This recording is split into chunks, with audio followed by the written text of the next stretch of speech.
이 더러운 접시나 닦으세요. 할망구.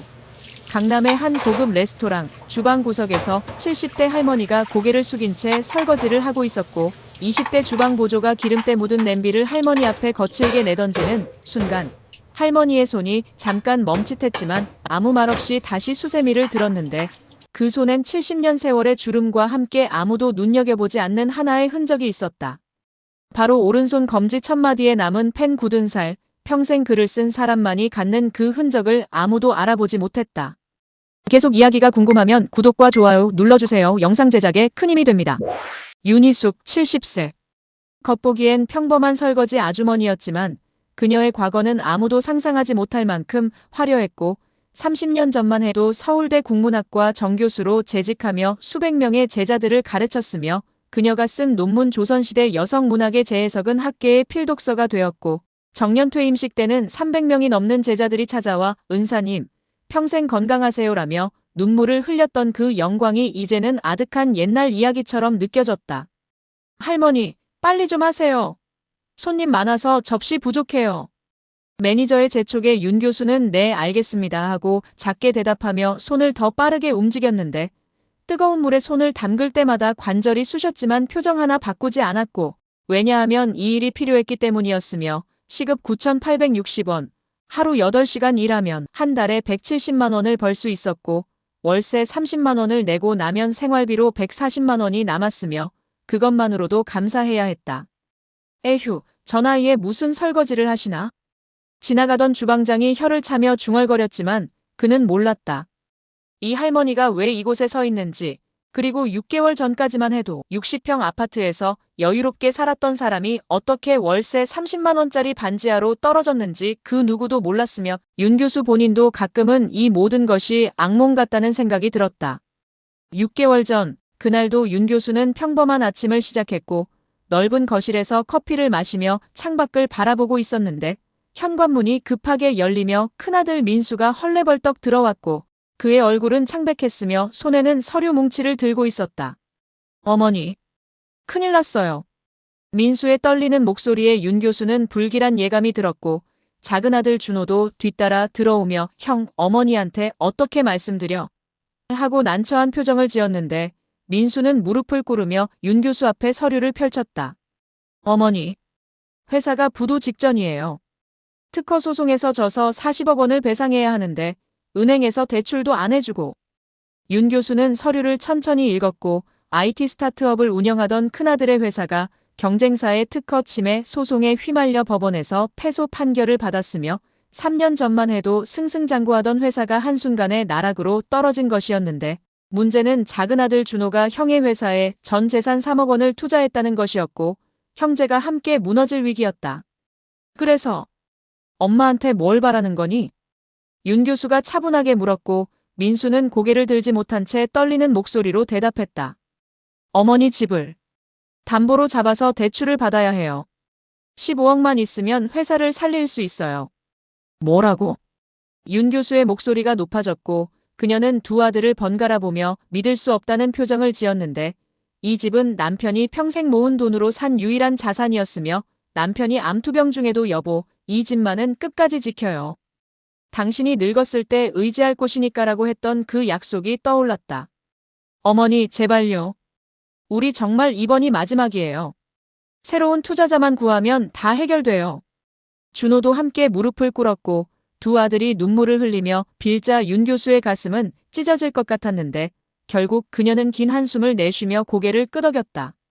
알았다. 집을 담보로 내줄게. 하지만 이번이 정말 마지막이야. 어머니, 감사합니다. 꼭 성공해서 보답할게요.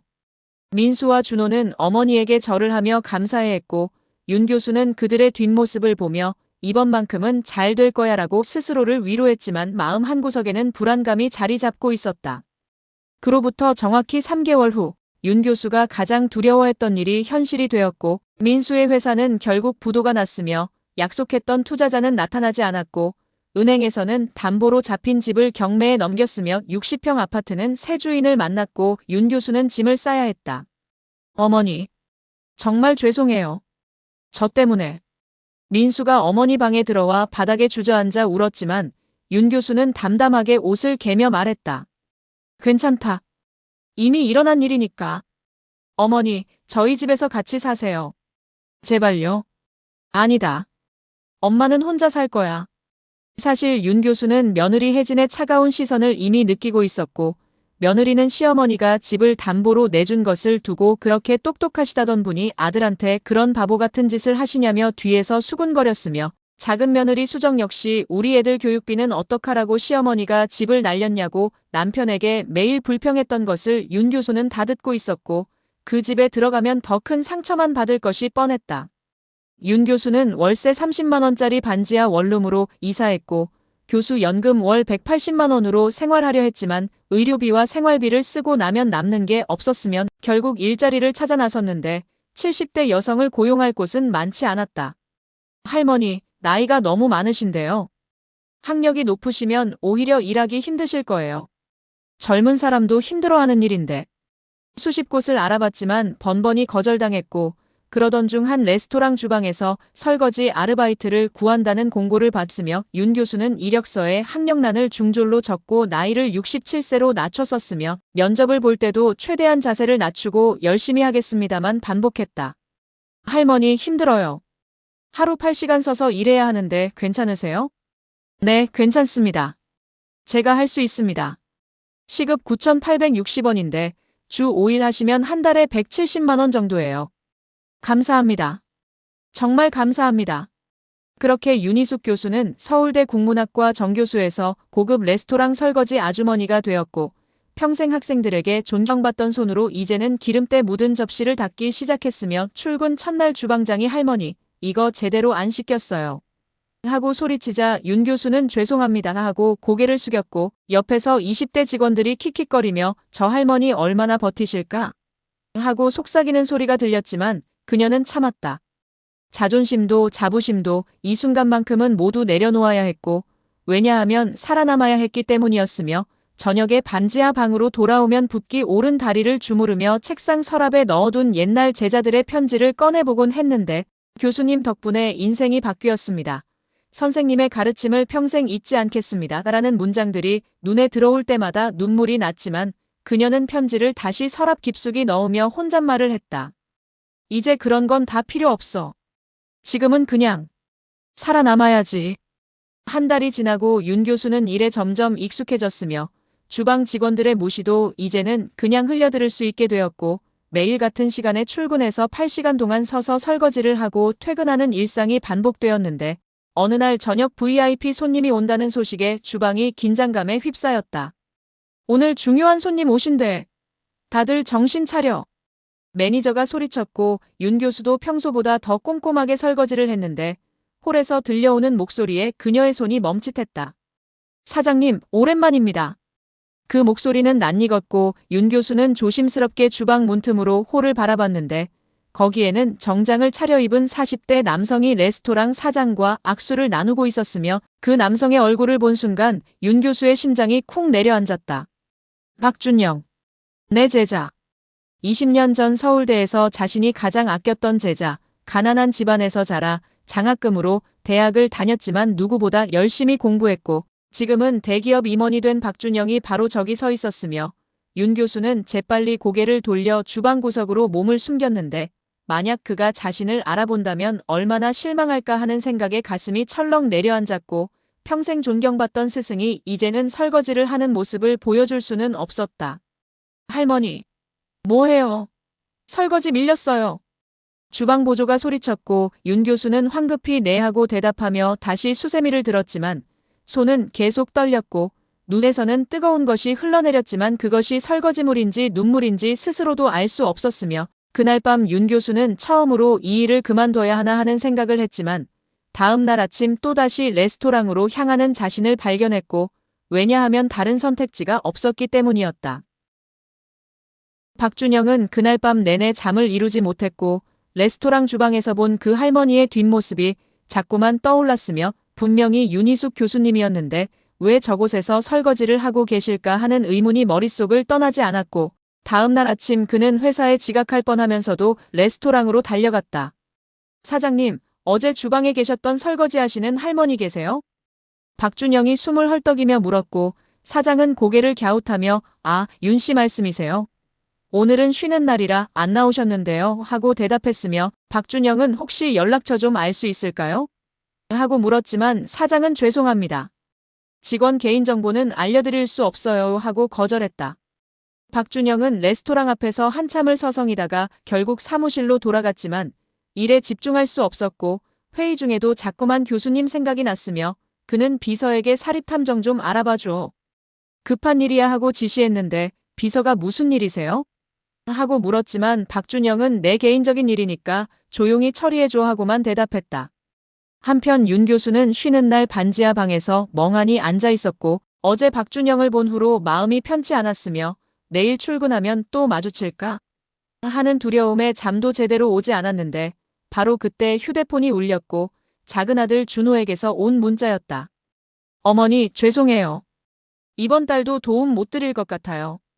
애 학원비 내야 해서. 건강하세요. 윤 교수는 문자를 읽고 핸드폰을 내려놓았으며 창밖을 보니 비가 내리기 시작했고 반지하 창문으로 빗물이 흘러내리는 모습을 보며 그녀는 생각했다.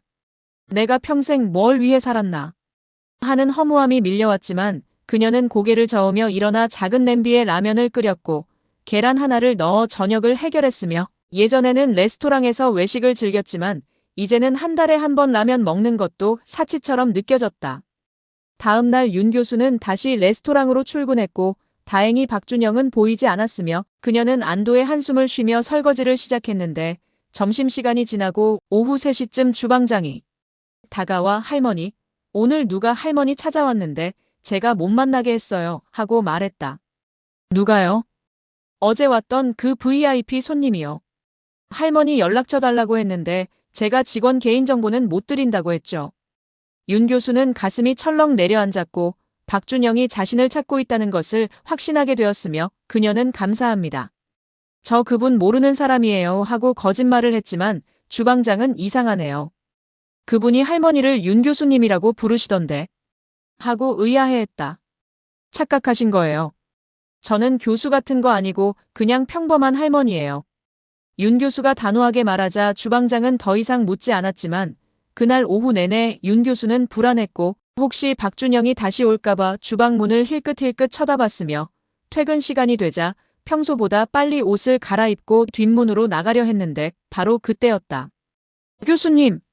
박준영이 레스토랑 뒷문 앞에서 기다리고 있었고 윤 교수는 깜짝 놀라 멈춰섰으며 박준영은 달려와 윤 교수 앞을 막아섰는데 그의 눈에는 눈물이 고여 있었다. 교수님, 정말 교수님 맞으시죠? 왜 이러고 계세요? 저는 교수가 아니라고 했잖아요. 윤 교수가 고개를 돌리며 말했지만 박준영은 포기하지 않았고 그는 윤 교수의 앞에 무릎을 꿇으며 말했다. 교수님, 20년 전 제가 대학 졸업할 때 하신 말씀 기억하세요? 준영아, 세상이 아무리 힘들어도 절대 포기하지 마라. 내 안에는 무한한 가능성이 있다고 하셨잖아요. 그 말씀 덕분에 제가 여기까지 왔어요. 윤 교수의 눈에서 눈물이 흘러내렸고 그녀는 떨리는 목소리로 대답했다. 그래, 내가 그런 말을 했었지. 하지만 지금의 나는 그런 말을 할 자격이 없어. 무슨 말씀이세요? 교수님은 제 인생의 은인이세요. 그런데 왜 이곳에서? 일어나. 사람들이 봐. 윤 교수가 박준영을 일으키려 했지만 그는 일어나지 않았고 결국 윤 교수는 한숨을 쉬며 말했다. 좋아. 일어나면 얘기해 줄게. 둘은 근처 조용한 공원 벤치로 갔고 한참을 말없이 앉아 있다가 윤 교수가 먼저 입을 열었다. 준영아, 내가 궁금해하는 거 알아. 하지만 이건 내 선택이었어. 아들들이 사업에 실패해서 집을 잃었고 연금만으로는 생활이 어려워서 일을 시작한 거야. 그게 다야. 교수님, 왜 저한테 연락 안 하셨어요? 제가 얼마든지 도와드릴 수 있었는데. 아니야. 나는 내게 짐이 되고 싶지 않아. 너는 내 인생 열심히 살고 나는 내 인생 책임지는 거야.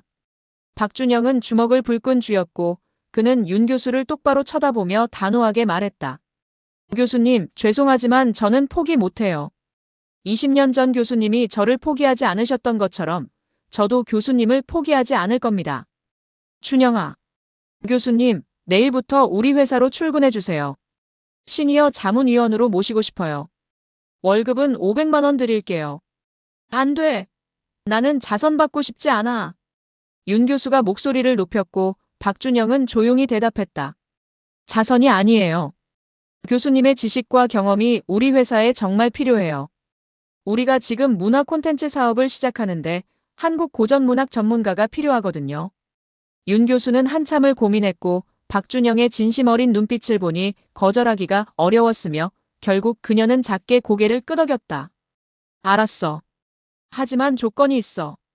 회사에서 내가 너의 스승이었다는 걸 절대 밝히지 마. 그냥 평범한 시니어 자문위원으로만 대해줘.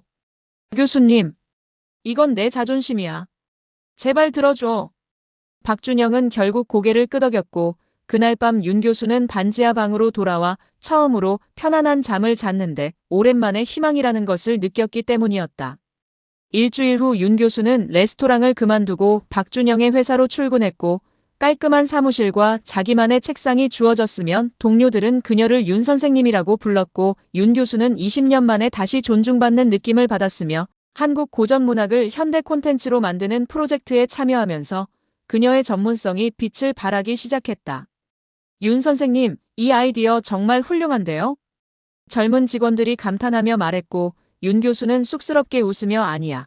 너희가 잘 발전시켜준 거지 하고 겸손하게 대답했는데 오랜만에 자신의 가치를 인정받는 기분이었으며 박준영은 멀리서 그 모습을 보며 만족스러운 미소를 지었다.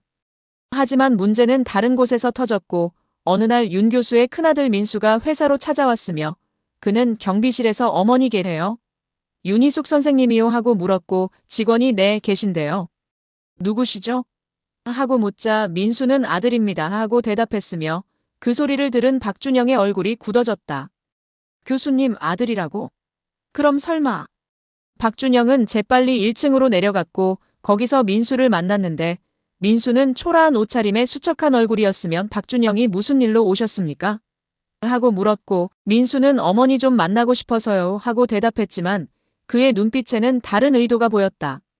바로 그때 윤 교수가 엘리베이터에서 내려왔고 아들을 본 순간 그녀의 얼굴이 굳어졌으며 민수는 어머니 하고 달려왔지만 윤 교수는 차갑게 말했다. 여긴 어떻게 왔니? 어머니 저 할 말이 있어요. 밖에서 잠깐만. 윤 교수는 박준영을 힐끗 쳐다봤고 박준영은 눈치껏 먼저 올라가 있겠습니다 하고 자리를 떠났으며 모자는 회사 앞 카페로 갔는데 민수가 먼저 입을 열었다.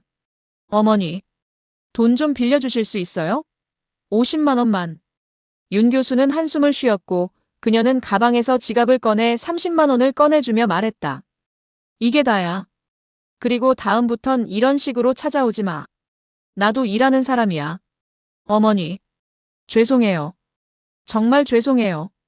민수가 돈을 받아들며 고개를 숙였고 윤 교수는 아들의 모습을 보며 가슴이 아팠지만 더 이상 도와줄 힘이 없었으며 그녀는 일어나 회사로 돌아갔는데 박준영이 복도에서 기다리고 있었고 그는 조심스럽게 물었다. 교수님, 괜찮으세요? 응, 괜찮아. 걱정하지 마. 하지만 그날 밤 윤 교수는 반지하 방에서 혼자 울었고 자식들에게 버림받았다는 외로움과 함께 그래도 자식이라는 이유로 돈을 줘야 했던 자신이 한심하게 느껴졌으며 창밖을 보니 또 비가 내리고 있었고 반지하 창문으로 빗물이 흘러내리는 모습이 마치 자신의 눈물 같았다. 한 달이 지나고 윤 교수는 회사 생활에 완전히 적응했으며 그녀가 기획한 춘향전 현대 버전 웹드라마 프로젝트는 투자자들에게 호평을 받았고 박준영은 임원회의에서 윤 선생님 덕분에 우리 문화 콘텐츠 사업이 탄력을 받고 있습니다 라고 보고했는데 다른 임원들도 고개를 끄덕이며 시니어 인재 영입이 정말 잘된 결정이었네요 라고 말했고 윤 교수는 오랜만에 자신의 가치를 느끼며 보람을 느꼈다. 선생님, 점심 같이 드실래요? 젊은 직원 김지영이 다가와 물었고 윤 교수는 그래, 좋지 하며 미소를 지었는데 회사 구내식당으로 가는 길에 지영이 조심스럽게 물었다. 선생님, 혹시 예전에 대학 교수셨어요? 말씀하시는 거나 설명하시는 방식이 꼭 교수님 같으세요. 윤 교수는 순간 당황했지만 곧 자연스럽게 웃으며 대답했다. 아니야. 그냥 오래 살다 보니 말하는 습관이 그렇게 된 거겠지. 그래도 선생님은 정말 대단하세요. 저희가 몇 달 고민하던 문제를 선생님은 하루 만에 해결하시잖아요. 윤 교수는 쑥스럽게 웃었지만 마음속으로는 생각했다. 교수 시절에는 당연하게 여겼던 것들이 이제는 이렇게 감사하게 느껴지는구나. 점심을 먹고 사무실로 돌아오는데 박준영이 급하게 다가왔고 그의 표정이 심각해서 윤 교수는 무슨 일이니? 하고 물었으며 박준영은 주위를 둘러본 후 작은 목소리로 말했다. 교수님, 잠깐 제 사무실로 오시겠어요? 임원 사무실에 들어간 윤 교수 앞에 박준영은 노트북을 돌려 보여줬고 화면에는 한 온라인 커뮤니티 게시글이 떠 있었는데 제목은 대기업 임원이 자기 은사를 불쌍히 여겨 회사에 자리 만들어줬대요였으며 글 내용에는 윤 교수와 박준영의 이야기가 자세히 적혀 있었다. 이게 어떻게 된 거지? 윤 교수가 놀라서 물었고 박준영은 난처한 표정으로 대답했다. 잘 모르겠어요. 누군가 우리를 봤나 봐요. 아니면 레스토랑 직원 중에 누가 얘기했거나. 그럼 이제 회사 사람들이 다 알게 되는 거잖아. 윤 교수의 목소리가 떨렸고 그녀가 가장 두려워하던 일이 벌어지고 있었으며 자신이 시니어 자문위원으로 채용된 것이 실력 때문이 아니라 동정 때문이라는 소문이 퍼진다면 그동안 쌓아온 자존심이 다시 무너질 것 같았다. 교수님, 걱정하지 마세요. 제가 법무팀 통해서 게시글 삭제 요청할게요. 춘영아. 미안해. 내가 너한테 짐만 되는구나. 무슨 말씀이세요? 교수님은 우리 회사에 정말 필요한 분이에요. 실제로 프로젝트도 잘 되고 있고요. 하지만 윤 교수는 마음이 불편했고 그날 저녁 일찍 퇴근해서 반지하 방으로 돌아왔는데 현관문 앞에 큰아들 민수가 앉아서 기다리고 있었으며 그는 윤 교수를 보자마자 일어나 고개를 숙였다. 어머니. 죄송해요. 무슨 일이니? 저 인터넷에 어머니 얘기가 올라온 거 봤어요. 제 잘못이에요. 제가 어머니를 이렇게 만들었어요. 민수가 눈물을 흘리며 말했고 윤 교수는 한숨을 쉬며 문을 열어 아들을 들여보냈으며 좁은 방 안에서 모자는 마주 앉았는데 민수가 먼저 입을 열었다. 어머니, 저희 형제가 정말 잘못했어요. 어머니 집까지 날리게 하고 그 뒤로도 제대로 모시지도 못하고 수정이랑 혜진이가 어머니한테 차갑게 대한 것도 다 알고 있어요. 그건 며느리들 잘못이 아니야. 엄마가 판단을 잘못한 거지. 아니에요. 어머니는 저희를 믿으셨던 거잖아요. 근데 저희가 그 믿음을 저버렸어요. 민수는 주머니에서 봉투를 꺼냈고 그 안에는 100만 원이 들어있었으며 그는 봉투를 윤 교수 앞에 놓으며 말했다. 어머니, 많지 않지만 받아주세요. 제가 알바 3개 하면서 모은 돈이에요. 그리고 준호도 똑같이 모으고 있어요. 저희가 어머니한테 갚아야 할 빚이 너무 많아요. 윤 교수는 봉투를 보며 눈물이 핑 돌았고 아들이 고생해서 번 돈이라는 것을 알기에 받기가 망설여졌지만 민수는 어머니, 제발 받아주세요. 이거라도 안 드리면 제가 잠을 못 자요라고 간청했으며 윤 교수는 결국 고개를 끄덕였다. 고맙다. 정말 고맙구나. 그날 밤 민수가 돌아간 후 윤 교수는 봉투를 꺼내 돈을 세어봤고 정확히 100만 원이었으며 아들이 얼마나 고생해서 이 돈을 모았을지 생각하니 가슴이 미어졌지만 동시에 아들이 변하고 있다는 것을 느꼈고 그것만으로도 위로가 되었다. 다음 날 출근한 윤 교수는 회사 분위기가 이상하다는 것을 느꼈고 동료들이 자신을 보며 수군거리는 것 같았으며 점심시간에 화장실에서 두 직원이 대화하는 소리가 들렸다. 그 윤 선생님이 박 임원님 은사였대. 근데 설거지까지 하다가 임원님이 구해준 거래. 헐, 진짜? 그럼 실력으로 들어온 게 아니라 인맥으로 들어온 거네. 그러게. 뭔가 불공평한 것 같지 않아? 윤 교수는 화장실 칸 안에서 그 대화를 듣고 있었고 가슴이 철렁 내려앉았으며 역시 자신이 두려워하던 일이 벌어지고 있었고 그녀는 화장실에서 나와 거울을 봤는데 거기에는 70대 할머니의 지친 얼굴만 보였다. 역시 나는 여기 있으면 안 되는 건가? 점심도 먹지 않고 사무실로 돌아온 윤 교수는 책상 앞에 앉아 사표를 쓰기 시작했고 개인 사정으로 퇴사하고자 합니다라는 문장을 적는데 누군가 그녀의 어깨를 톡톡 쳤으며 돌아보니 50대 중반의 여성이 서 있었고 그녀는 따뜻하게 웃으며 말했다. 윤 선생님, 저 기억하세요?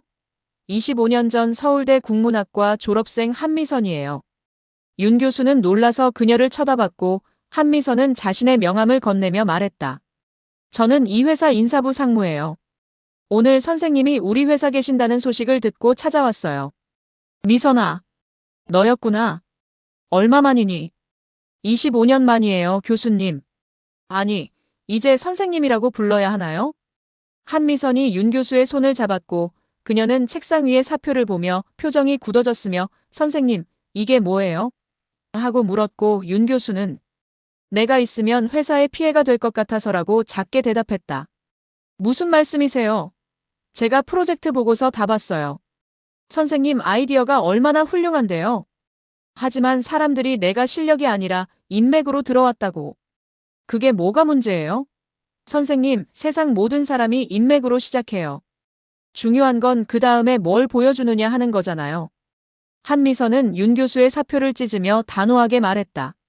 선생님, 25년 전 제가 논문 포기하려고 할 때 선생님이 뭐라고 하셨는지 기억하세요? 미선아, 세상 사람들이 뭐라고 하든 내가 옳다고 믿으면 끝까지 가라고 하셨잖아요.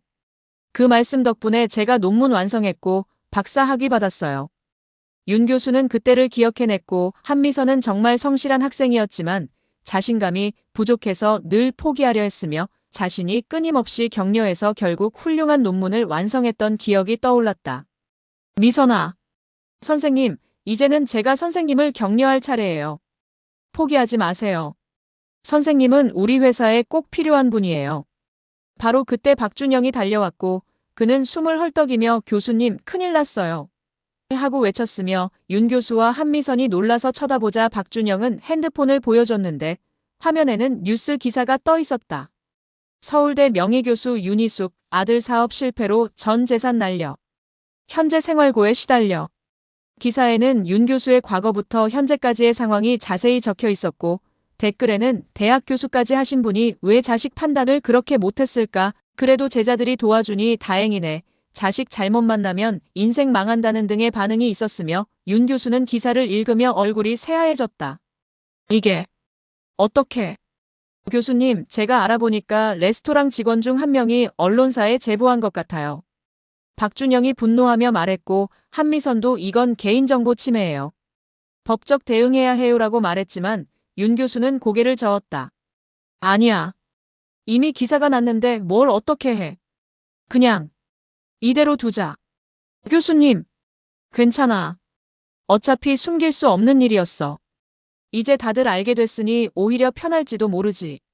윤 교수는 담담하게 말했지만 그녀의 눈에는 깊은 슬픔이 담겨 있었고 박준영과 한미선은 그런 윤 교수를 보며 가슴이 아팠으며 바로 그때 회사 대표이사실에서 연락이 왔다. 박 임원님, 대표님이 윤 선생님과 함께 올라오시래요. 대표실로 올라간 윤 교수와 박준영은 긴장한 표정이었고 혹시 회사에서 해고 통보를 하는 건 아닐까 하는 걱정이 들었는데 대표이사 최진수는 의외로 따뜻한 표정으로 그들을 맞이했다. 윤 선생님 앉으세요. 제가 오늘 기사 봤습니다. 죄송합니다. 회사의 피해를. 아니에요. 오히려 제가 감동받았어요. 최 대표는 윤 교수를 똑바로 쳐다보며 말했다. 선생님, 70세에 설거지까지 하면서 자립하려고 노력하신 그 용기가 정말 대단하세요. 그리고 우리 회사에서 보여주신 실력도 훌륭했고요. 앞으로도 계속 함께 일하고 싶습니다. 윤 교수는 믿을 수 없다는 표정이었고 최 대표는 계속 말을 이었다. 사실 저도 비슷한 경험이 있어요. 제 아버지가 사업 실패로 집을 잃으셨고 저는 대학 등록금을 벌기 위해 밤에 공사장에서 일했거든요. 그래서 선생님 마음이 이해가 돼요. 윤 교수의 눈에서 눈물이 흘러내렸고 그녀는 감사합니다. 정말 감사합니다라고 떨리는 목소리로 말했으며 박준영도 옆에서 눈물을 닦았고 그날 윤 교수는 처음으로 자신의 과거를 부끄러워하지 않아도 된다는 것을 깨달았으며 오히려 그 경험이 자신을 더 강하게 만들었다는 것을 이해하게 되었다. 기사가 나간 다음 날 아침 윤 교수의 휴대폰은 쉴 새 없이 울렸고 처음에는 누가 이렇게 전화를 하나 싶어 당황했지만 발신자 이름들을 보며 그녀는 더욱 놀랐는데 20년, 30년 전 자신이 가르쳤던 제자들이었으며 첫 번째 전화는 현재 연세대 교수로 재직 중인 제자 이현우에게서 왔다. 교수님, 기사 보고 깜짝 놀랐어요. 왜 저한테 연락 안 하셨어요? 현우야. 미안하다. 제자들한테 짐이 되고 싶지 않았어. 무슨 말씀이세요? 교수님이 30년 전에 저 장학금 추천해 주시고 논문 지도해 주셨잖아요. 저 없었으면 지금의 제가 없어요. 이현우는 울먹이며 말했고 그는 교수님, 제가 지금 바로 찾아뵐게요. 주소 알려주세요라고 했지만 윤 교수는 괜찮다. 나 지금 잘 지내고 있어. 걱정하지 마라고 대답했으며 하지만 이현우는 포기하지 않았고 교수님, 다음 주 토요일에 제자 모임 할 거예요. 꼭 나와주세요라고 간청했다. 두 번째 전화는 현재 판사로 재직 중인 제자 박수진에게서 왔고 세 번째는 방송국 PD가 된 제자 김태훈, 네 번째는 출판사 대표가 된 제자 정미경이었으며 전화는 계속 이어졌고 윤 교수는 제자들의 진심 어린 목소리를 들으며 눈물을 흘렸는데 자신이 버림받은 줄 알았던 세상이 사실은 자신을 기억하고 있었다는 것을 깨달았다. 선생님, 전화가 계속 오시는 것 같은데 괜찮으세요? 회사 동료 지영이 걱정스럽게 물었고 윤 교수는 눈물을 닦으며 응, 괜찮아. 옛날 제자들이 연락을 해서 라고 대답했으며 지영은 와, 선생님 정말 대단하세요. 제자들이 이렇게 많다니라고 감탄했다. 점심시간이 되자 회사 로비에 택배가 하나 도착했고 발신인은 서울대 국문학과 동문회였으며 박스를 열어보니 편지와 함께 500만 원 상당의 백화점 상품권이 들어있었는데 편지에는 은사님, 동문들이 조금씩 모았습니다. 부디 받아주십시오. 언제나 은사님을 존경합니다라고 적혀 있었고 윤 교수는 편지를 읽으며 또다시 눈물을 흘렸다. 교수님, 이거 정말 대단한데요? 옆에서 지켜보던 박준영이 감동한 표정으로 말했고 윤 교수는 준영아, 나는 제자들한테 이런 대접받을 자격이 없어. 내가 뭘 잘했다고. 라고 고개를 저었지만 박준영은 단호하게 말했다. 교수님, 제자들이 이렇게 하는 건 교수님이 그만큼 훌륭한 스승이셨기 때문이에요. 자격 없다는 말씀하지 마세요. 그날 저녁 퇴근 후 윤 교수가 반지하 방으로 돌아오니 집주인이 기다리고 있었고 집주인은 할머니, 오늘 신문 봤어요. 할머니가 그렇게 대단한 분이셨는 줄 몰랐네요 라며 감탄했으며 그리고 이거 드릴 게 있어요 라며 봉투를 건넸는데 봉투 안에는 30만 원이 들어있었다. 이게 뭐예요? 할머니, 사실 석 달 전에 어떤 젊은 남자분이 와서 할머니 월세 석 달치 미리 내고 가셨어요. 근데 제가 할머니한테 계속 받았잖아요. 그래서 돌려드리는 거예요. 윤 교수는 깜짝 놀랐고 누가 그랬는데요? 라고 물었지만 집주인은 잘 모르겠어요. 정장 입은 젊은 남자분이었는데 할머니한테 절대 말하지 말라고 하셨거든요 라고 대답했으며 윤 교수는 순간 박준영의 얼굴이 떠올랐고 가슴이 뜨거워졌다. 다음 날 출근한 윤 교수는 박준영을 따로 불렀고 그녀는 준영아, 석 달 전에 내 집 월세 낸 거 너였지? 라고 물었으며 박준영은 당황하며 아니에요. 무슨 말씀이세요? 라고 부인했지만 윤 교수는 그의 표정을 보고 확신했고 고맙다. 정말 고맙다.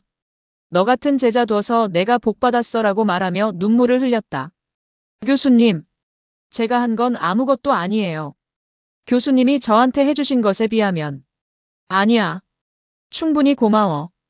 정말로. 그날 오후 회사에 또 다른 손님이 찾아왔고 50대 중반의 남성이었으며 그는 접수처에서 윤희숙 선생님 계세요? 제가 옛날 제자인데. 라고 말했고 직원이 윤 교수에게 연락하자 그녀는 1층으로 내려갔는데 그 남성을 본 순간 윤 교수의 눈이 커졌다. 성민아. 내가 왜? 제자 강성민은 현재 대형 로펌의 대표 변호사였고 그는 윤 교수를 보자마자 깊게 절을 하며 교수님, 오랜만입니다. 기사 보고 찾아왔어요 라고 말했으며 윤 교수는 그를 근처 카페로 데리고 갔고 거기서 강성민은 서류 뭉치를 꺼내 보여줬다. 교수님, 제가 알아봤는데요. 교수님 아드님들이 사업 실패한 것, 법적으로 문제 삼을 수 있어요. 무슨 말이니? 교수님 집을 담보로 잡을 때 제대로 된 계약서도 없이 진행했고 은행 측에서도 고령자 보호 의무를 위반했어요. 소송하면 일부라도 돌려받을 수 있어요. 윤 교수는 고개를 저으며 말했다. 아니야. 그건 내 아들들이야. 내가 소송을 걸 수는 없어. 하지만 교수님. 성민아, 고맙지만 괜찮아. 이미 지나간 일이고 아들들도 지금 열심히 살려고 노력하고 있어. 더 이상 상처 주고 싶지 않아. 강성민은 안타까운 표정이었지만 결국 고개를 끄덕였고 대신 그럼 교수님, 앞으로 법적인 문제 생기면 언제든 연락 주세요. 제가 무료로 도와드릴게요 라고 말했으며 윤 교수는 고맙다. 정말 고맙구나 라고 대답했다. 한편 윤 교수의 큰아들 민수와 작은아들 준호는 어머니에 관한 기사를 보고 충격에 빠졌고, 특히 민수는 자신 때문에 어머니가 설거지까지 했다는 사실에 죄책감으로 밤잠을 이루지 못했으며, 아내 혜진에게 여보, 우리 어머니한테 너무 심했어. 이제라도 제대로 모셔야 해라고 말했지만 혜진은 당신 형편에 어떻게 모시려고. 우리도 빚 갚느라 힘든데라고 차갑게 대답했다. 그래도 어머니잖아. 내 어머니가 설거지를 하셨다고. 민수가 목소리를 높이자 혜진도 맞받아쳤고, 그럼 당신이 사업 실패 안 했으면 됐잖아. 처음부터 어머니 집을 담보로 안 잡았으면 됐잖아. 라며 소리쳤으며 둘의 말다툼에 10살 딸 지은이가 방에서 나와 엄마 아빠 그만해요. 할머니 불쌍해요라며 울먹였고, 민수는 딸을 안으며 미안하다. 아빠가 잘못했어라고 속삭였다. 작은아들 준호도 비슷한 상황이었고, 아내 수정은 이제 와서 뭘 어떻게 해요. 이미 집도 날아갔는데라며 냉소적으로 말했지만 준호는 그래도 우리가 뭐라도 해야지. 형이랑 상의해서 어머니 월세라도 대드리자라고 제안했으며 수정은 한숨을 쉬며 알았어요. 근데 우리 형편에 얼마나 드릴 수 있겠어요라고 말했다. 주말이 되어 약속했던 제자 모임 날이 왔고 장소는 서울대 근처 한정식 집이었으며 윤 교수가 도착했을 때 이미 30명이 넘는 제자들이 모여 있었고 그들은 윤 교수를 보자마자 일제히 일어나 교수님 하고 외쳤으며 윤 교수는 그 광경에 압도되어 멈춰 섰는데 제자들이 하나둘씩 다가와 인사를 했다. 교수님, 20년 만이에요. 저 기억하세요? 96학번 김영수요. 교수님, 저도요. 2000년에 졸업한 이지혜예요. 교수님, 제 논문 지도해 주셔서 교수 됐어요. 감사합니다. 제자들의 인사가 끝없이 이어졌고 윤 교수는 한 명 한 명 얼굴을 보며 그래, 기억나. 정말 잘 지냈구나라고 대답했으며 눈물이 계속 흘러내렸지만 참으려 애썼는데 박준영이 다가와 교수님 앉으세요. 제자들이 준비한 게 있어요라고 말했다. 윤 교수가 상석에 앉자 제자들이 차례로 일어나 발표를 시작했고 먼저 이현우 교수가 일어나 말했다. 교수님, 저희가 의논해서 윤희숙 교수 장학금을 만들기로 했어요. 매년 어려운 형편의 국문학과 학생 10명에게 장학금을 지급할 거예요. 뭐라고? 윤 교수가 놀라서 물었고 이현우는 계속 말을 이었다. 제자들이 조금씩 모아서 기금 5천만 원을 마련했어요. 그리고 매년 2천만 원씩 장학금으로 지급할 거예요. 교수님 이름으로요.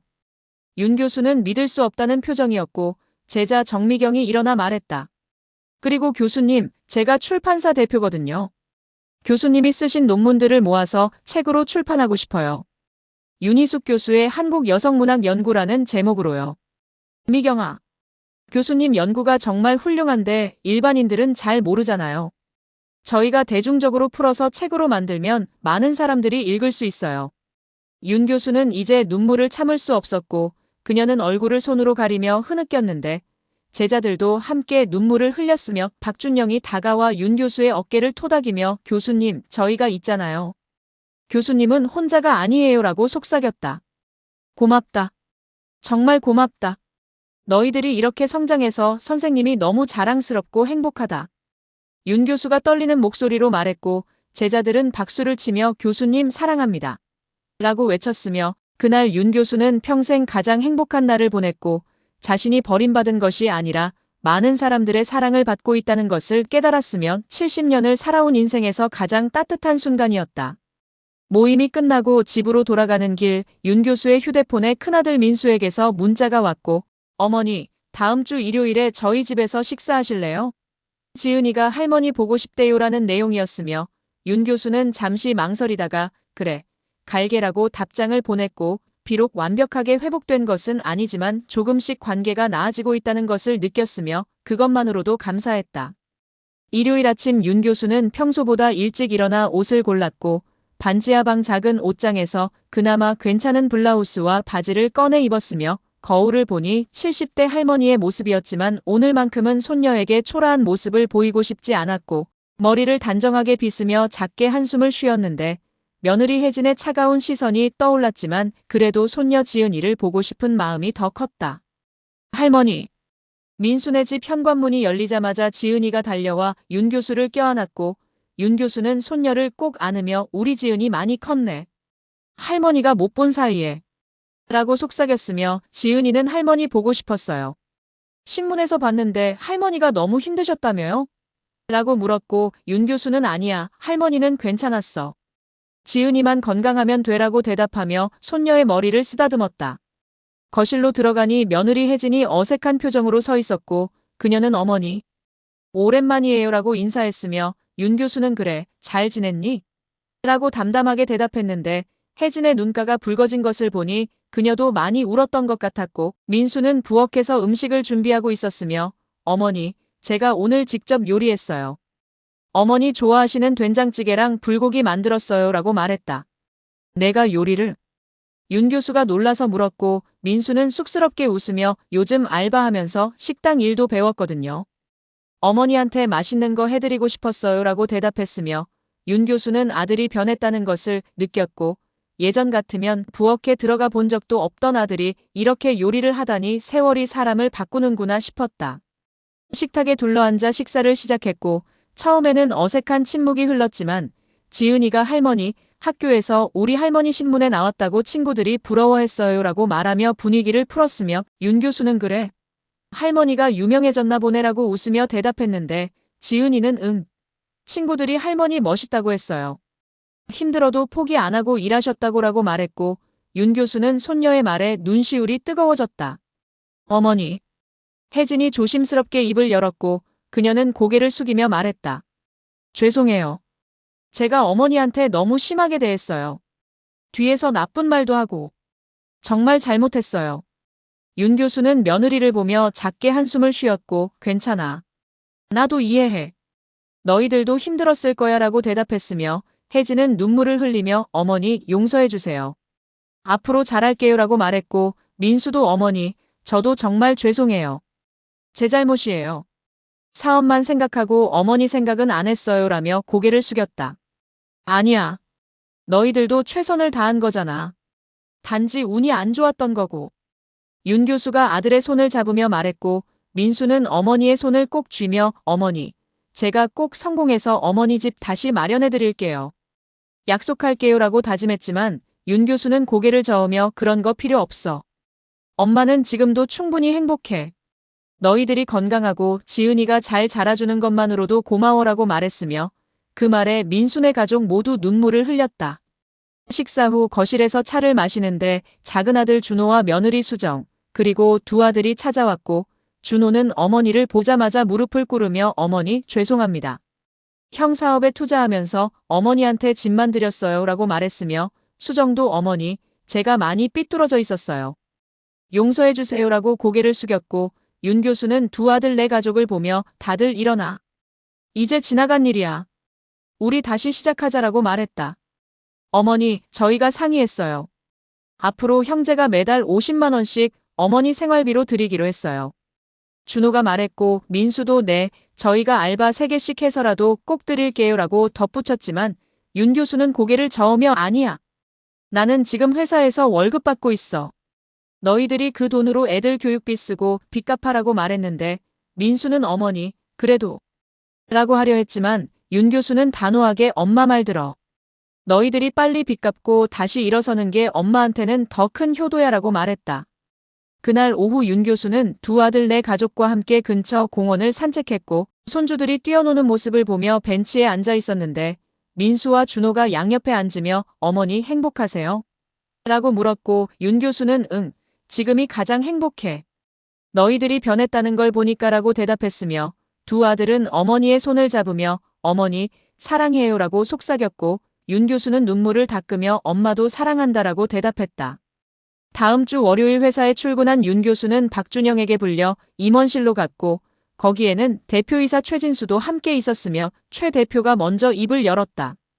윤 선생님, 좋은 소식이 있습니다. 선생님이 기획하신 춘향전 현대 버전 프로젝트가 대형 OTT 플랫폼에서 제작 확정됐어요. 정말이에요? 윤 교수가 놀라서 물었고 박준영은 환하게 웃으며 네. 제작비 50억 원 규모의 대형 프로젝트예요. 그리고 선생님을 총괄자문위원으로 모시기로 했어요 라고 말했으며 최 대표도 선생님 덕분에 우리 회사가 대박 났어요. 정말 감사합니다 라고 덧붙였다. 윤 교수는 믿을 수 없다는 표정이었고 70세에 이런 기회가 올 줄은 상상도 못했으며 그녀는 제가 할 수 있을까요? 라고 조심스럽게 물었지만 박준영은 교수님, 선생님이 아니면 안 돼요. 선생님의 깊이 있는 지식과 현대적 감각이 필요해요 라고 확신에 찬 목소리로 말했고 윤 교수는 결국 고개를 끄덕이며 알겠습니다. 최선을 다하겠습니다 라고 대답했다. 그날 저녁 퇴근 후 윤 교수는 반지하 방이 아닌 다른 곳으로 향했고 바로 남편의 묘소였으며 묘비 앞에 앉아 그녀는 남편에게 말을 걸기 시작했다. 여보, 당신 떠난 지 5년이 됐네요. 그동안 정말 많은 일이 있었어요. 우리 집도 날아갔고 나도 설거지까지 했지만 이제는 괜찮아요. 아이들도 변했고 제자들도 나를 잊지 않았고 새로운 일도 생겼어요. 윤 교수는 잠시 말을 멈췄다가 계속 이어갔다. 당신이 걱정했던 거 알아요. 내가 죽으면 당신 혼자 어떻게 살아라고 했던 그 말. 처음에는 정말 막막했어요. 하지만 지금은 알겠어요. 사람은 혼자가 아니라는 것, 주변에 나를 사랑하는 사람들이 있다는 것을요. 바람이 불어와 윤 교수의 머리카락을 흔들었고 마치 남편이 대답하는 것 같았으며 그녀는 미소를 지으며 여보, 이제 편히 쉬세요. 나는 잘 살 수 있어요. 당신 걱정 말고요라고 속삭였고 묘소를 떠나며 뒤돌아보니 석양이 묘비를 비추고 있었으며 윤 교수는 그 모습을 한참 바라보다가 천천히 걸음을 옮겼다. 한 달 후 윤 교수는 놀라운 결정을 내렸고 박준영에게 준영아, 나 반지하방 나가려고 해라고 말했으며 박준영이 어디로 이사 가세요? 라고 물었지만 윤 교수는 웃으며 아직 정하지는 않았는데 제자들이 도와준 돈도 있고 회사에서 월급도 받으니까 조금 더 나은 곳으로 가려고라고 대답했고 박준영은 교수님, 제가 좋은 원룸 알아볼게요. 깨끗하고 햇빛 잘 드는 곳으로요라고 말했다. 2주일 후 윤 교수는 지상 1층의 깨끗한 원룸으로 이사했고 비록 작지만 햇빛이 잘 들어오는 방이었으며 창문 밖으로 작은 정원이 보였고 그녀는 짐을 풀며 생각했다. 여기서 새로 시작하는 거야. 70세지만 아직 늦지 않았어. 새 집에서의 첫날 밤, 윤 교수는 작은 책상 앞에 앉아 노트를 펼쳤고 윤희숙의 두 번째 인생이라는 제목을 적기 시작했는데 그것은 자신의 경험을 담은 에세이였으며 70세에 겪은 추락과 재기, 그리고 인간의 존엄성에 대한 이야기를 쓰기 시작했고 펜을 쥔 손에서 옛날의 감각이 되살아나는 것을 느꼈으며 그녀는 밤새도록 글을 썼고 새벽이 되어서야 펜을 내려놓았다. 이제 시작이야. 윤 교수는 창밖으로 떠오르는 해를 바라보며 중얼거렸고 70년을 살아오며 가장 힘들었던 1년이었지만 동시에 가장 많이 배운 1년이기도 했으며 그녀는 이제 진정으로 자유로워진 것 같았고 더 이상 과거의 영광에 매달리지 않고 현재의 자신을 있는 그대로 받아들일 수 있게 되었으며 그것이 진정한 성장이라는 것을 깨달았다. 3개월이 지나고 윤 교수의 춘향전 현대 버전 프로젝트는 본격적으로 제작에 들어갔으며 매주 회의에서 그녀의 의견은 작가들과 PD들에게 큰 영감을 주었고 특히 춘향의 사랑은 단순한 로맨스가 아니라 신분차별에 맞선 저항이었다는 그녀의 해석은 드라마의 핵심 주제가 되었는데 젊은 작가들은 선생님 덕분에 춘향전을 완전히 새롭게 보게 됐어요라며 감탄했고 윤 교수는 70세의 나이에도 여전히 창조적인 작업을 할 수 있다는 것에 보람을 느꼈다. 어느 날 오후 출판사 대표인 제자 정미경이 회사로 찾아왔고 그녀는 두꺼운 원고 뭉치를 들고 있었으며 교수님, 원고 다 읽었어요. 정말 대단해요. 라고 흥분된 목소리로 말했는데 윤 교수가 쓴 에세이 70세 설거지대에서 배운 인생이었고 정미경은 교수님 이거 꼭 출판해야 해요. 많은 사람들이 감동받을 거예요 라고 단언했으며 윤 교수는 정말 괜찮을까? 내 개인적인 이야기인데. 라고 망설였지만 정미경은 개인적인 이야기가 가장 보편적인 감동을 줘요. 교수님 이야기는 우리 모두의 이야기거든요 라고 확신에 찬 목소리로 대답했다. 한 달 후 윤 교수의 에세이가 출판되었고 표지에는 설거지하는 할머니의 뒷모습과 함께 인생은 끝이 아니라 또 다른 시작이다라는 문구가 적혀 있었으며 출판사는 초판 5,000부를 찍었지만 책이 나온 지 일주일 만에 완판되었고 서점마다 품절 사태가 벌어졌으며 SNS에서는 올해 최고의 감동 에세이 70세 할머니가 전하는 희망의 메시지라는 찬사가 쏟아졌고 곧 베스트셀러 1위에 올랐다. 교수님, 책이 대박 났어요. 지금 5쇄 찍고 있어요. 정미경이 전화로 소식을 전했고 윤 교수는 믿을 수 없다는 표정으로 정말이니? 내 글이 그렇게 많은 사람들에게 읽힌다니? 라고 중얼거렸으며 정미경은 교수님, 그리고 방송국에서 인터뷰 요청이 들어왔어요. 아침 뉴스 프로그램이랑 토크쇼에서요라고 덧붙였고 윤 교수는 순간 당황했지만 알았어. 해볼게. 내 이야기가 누군가에게 힘이 된다면 기꺼이라고 대답했다. 일주일 후 윤 교수는 생애 처음으로 방송국 스튜디오에 섰고 아침 뉴스 인터뷰에서 앵커가 교수님 70세에 설거지를 하셨을 때 어떤 기분이셨나요? 라고 물었으며 윤 교수는 잠시 생각하다가 담담하게 대답했다. 처음에는 굴욕감을 느꼈어요. 평생 강단에 서던 사람이 이제는 설거지를 해야 한다는 것이 받아들여지지 않았죠. 하지만 시간이 지나면서 깨달았어요. 일에는 귀천이 없고 중요한 건 어떤 자세로 살아가느냐 하는 거라는 것을요. 책에서 인생은 끝이 아니라 또 다른 시작이라고 쓰셨는데 지금도 그렇게 생각하시나요? 물론이죠. 저는 70세에 새로운 인생을 시작했어요. 설거지대에서, 반지하 방에서, 그리고 제자들의 사랑에서 배웠죠. 나이는 숫자일 뿐이고 인간의 가치는 끝까지 빛난다는 것을요. 인터뷰 영상은 SNS에서 순식간에 퍼졌고 수백만 명이 시청했으며 댓글에는 울면서 봤어요. 저도 힘내야겠어요. 정말 존경스러운 분이라는 반응이 쏟아졌고 윤 교수는 하루아침에 유명 인사가 되었으며 길거리에서 사람들이 알아보고 선생님, 책 잘 읽었어요. 라고 인사하는 일이 잦아졌다. 한편 윤 교수의 아들들에게도 변화가 일어났고 큰아들 민수는 세계의 알바를 하면서도 온라인 강의로 새로운 기술을 배우고 있었으며 어느 날 그는 어머니에게 전화를 걸어 어머니, 제가 작은 IT 컨설팅 회사에 취직했어요. 라고 기쁜 소식을 전했고 윤 교수는 정말이니? 축하한다. 라며 진심으로 기뻐했으며 민수는 어머니 덕분이에요. 어머니가 70세에도 포기하지 않으시는 걸 보고 저도 다시 시작할 용기가 생겼어요 라고 말했다. 작은 아들 준호도 형과 함께 빚을 갚기 위해 열심히 일했고 아내 수정은 이제 시어머니에게 먼저 전화를 걸어 어머니 주말에 집에 오세요. 제가 어머니 좋아하시는 갈비찜 해드릴게요 라고 말했으며 윤 교수는 며느리의 변화에 감동했고 고맙다. 우리 며느리 착한 애라고 대답했으며 전화를 끊고 나서 혼자 눈물을 흘렸는데 가족이 다시 회복되고 있다는 것이 가장 큰 기쁨이었다. 어느 토요일 오후 윤 교수는 서울대 캠퍼스를 찾았고 30년간 강의했던 그 강의실 앞에 서서 한참을 바라봤으며 문이 열려 있어 안으로 들어가 보니 강단에 젊은 교수가 서서 학생들을 가르치고 있었고 윤 교수는 뒤쪽에 조용히 앉아 강의를 들었는데 그 젊은 교수가 설명하는 내용이 바로 자신이 30년 전에 쓴 논문이었고 윤희숙 교수의 연구에 따르면 이라는 말을 듣는 순간 가슴이 뜨거워졌다. 강의가 끝나고 젊은 교수가 윤 교수를 알아봤고 어머나, 윤희숙 교수님이시잖아요. 제가 교수님 논문으로 박사 학위 받았어요. 라며 놀라워했으며 그녀는 윤 교수를 연구실로 안내했고 교수님, 저는 교수님을 평생 동경해왔어요. 교수님 같은 학자가 되는 게 제 꿈이었어요 라고 말했으며 윤 교수는 고맙구나. 내가 내 연구를 이어가고 있어서 정말 기쁘다라고 대답했고 두 사람은 오랜 시간 학문에 대해 이야기를 나눴다.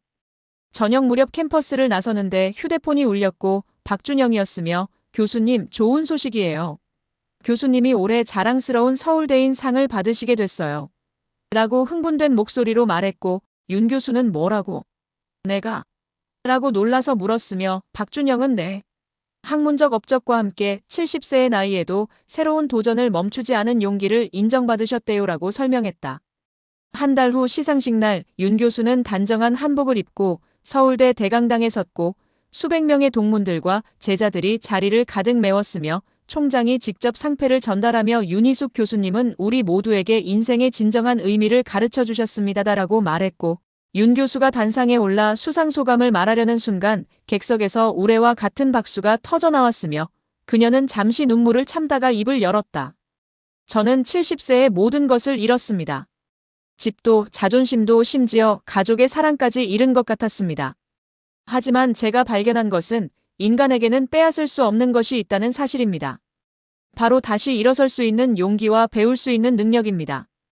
윤 교수는 잠시 말을 멈추고 객석을 둘러봤으며 제자들이 눈물을 흘리며 듣고 있었고 그녀는 계속 이어갔다. 설거지대 앞에서 저는 많은 것을 배웠습니다. 모든 일에는 가치가 있고 모든 사람은 존중받아야 하며 나이는 끝이 아니라 새로운 시작이 될 수 있다는 것을요. 오늘 이상은 제가 아니라 저를 포기하지 않았던 제자들, 다시 사랑해준 가족들, 그리고 70세 할머니에게 기회를 준 이 사회 모두의 것입니다. 객석에서 다시 한번 박수가 터져나왔고 윤 교수는 상패를 받아들고 단상에서 내려왔는데 제자들이 줄을 서서 그녀를 맞이했으며 박준영이 가장 먼저 다가와 교수님 자랑스럽습니다라고 말했고 윤 교수는 그의 손을 잡으며 고맙다. 정말 고맙다라고 속삭였다.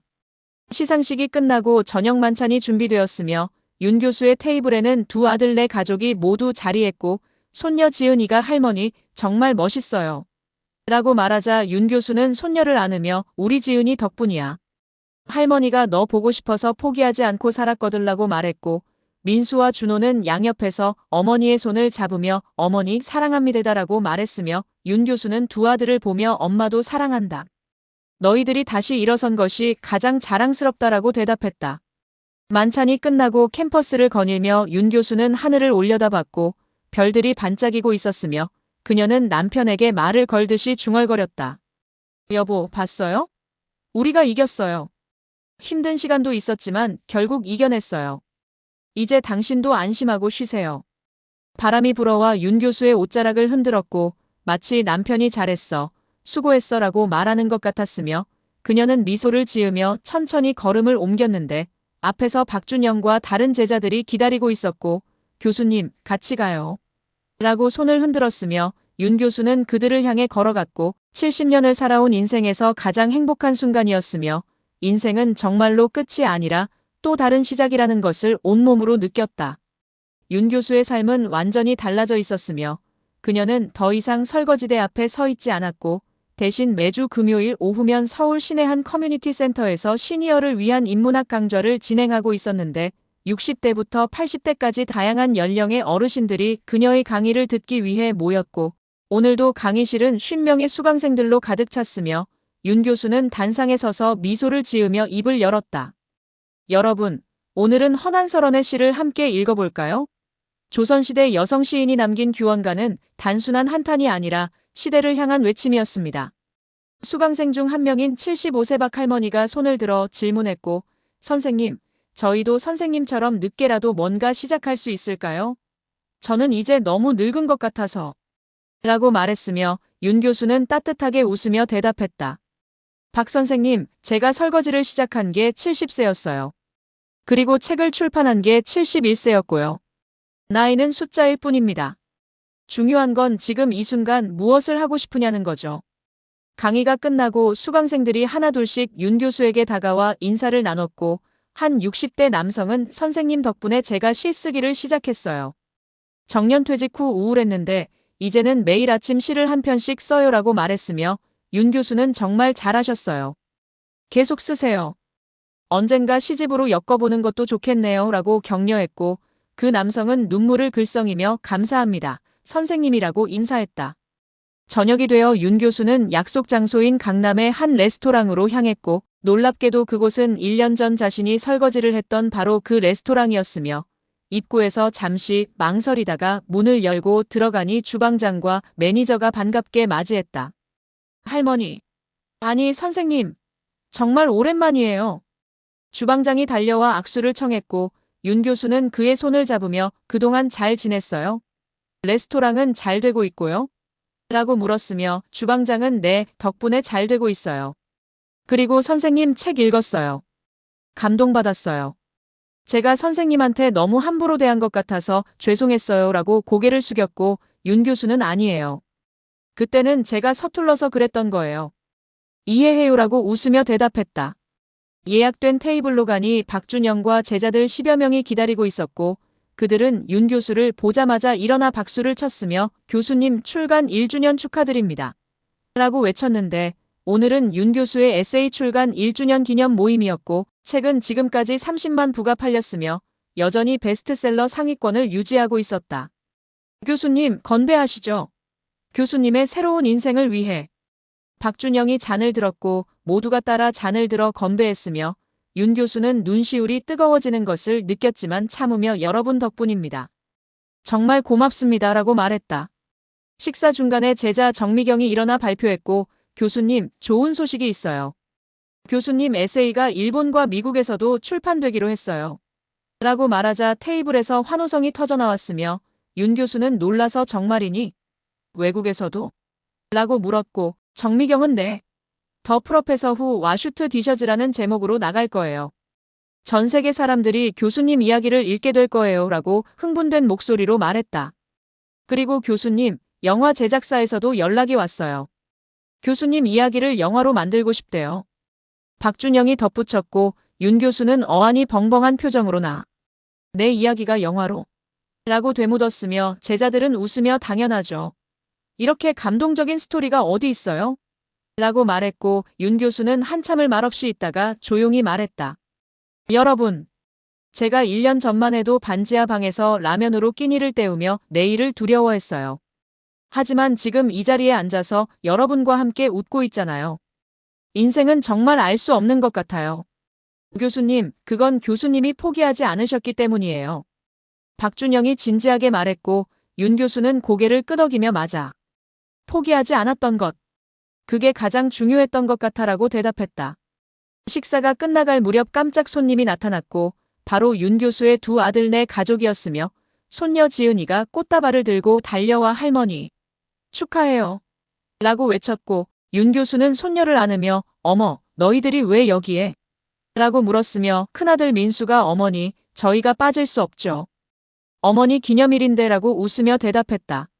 민수는 최근 IT 컨설팅 회사에서 인정받아 팀장으로 승진했고 준호도 새로운 사업 아이템으로 작은 회사를 다시 시작했으며 두 며느리도 이제는 시어머니를 진심으로 존경하고 있었고 특히 혜진은 어머니, 제가 어머니 책 읽고 정말 많이 반성했어요. 앞으로 정말 잘할게요 라고 말했으며 윤 교수는 며느리의 손을 꼭 잡으며 고맙다. 정말 고맙다라고 대답했다.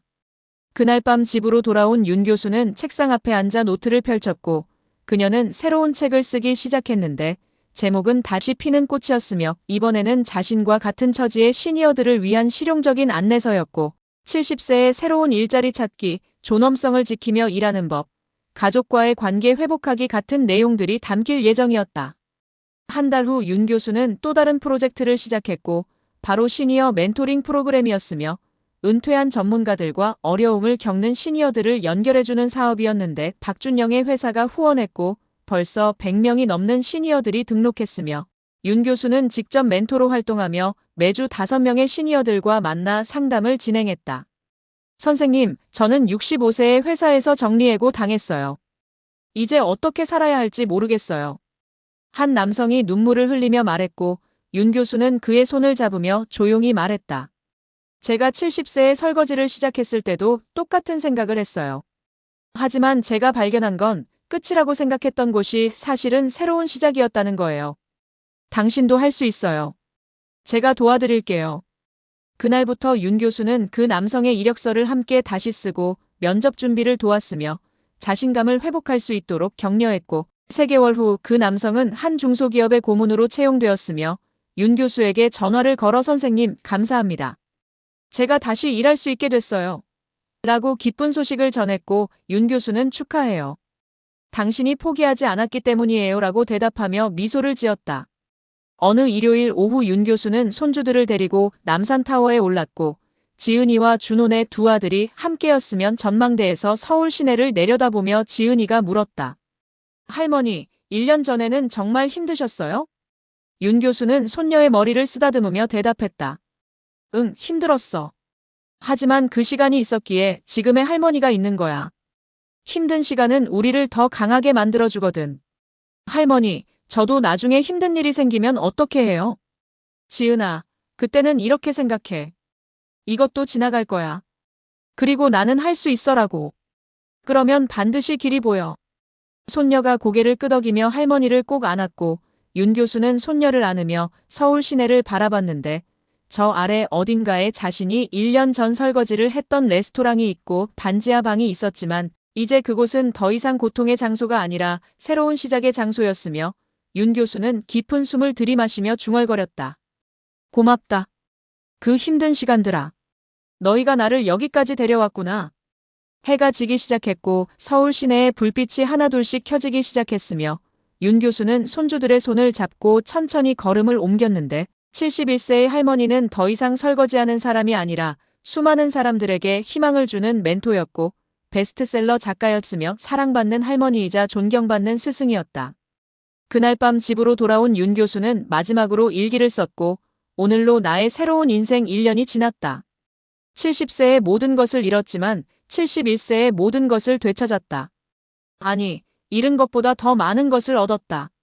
진정한 가족의 사랑, 제자들의 존경, 그리고 무엇보다 나 자신에 대한 믿음을. 인생은 나이로 끝나지 않는다.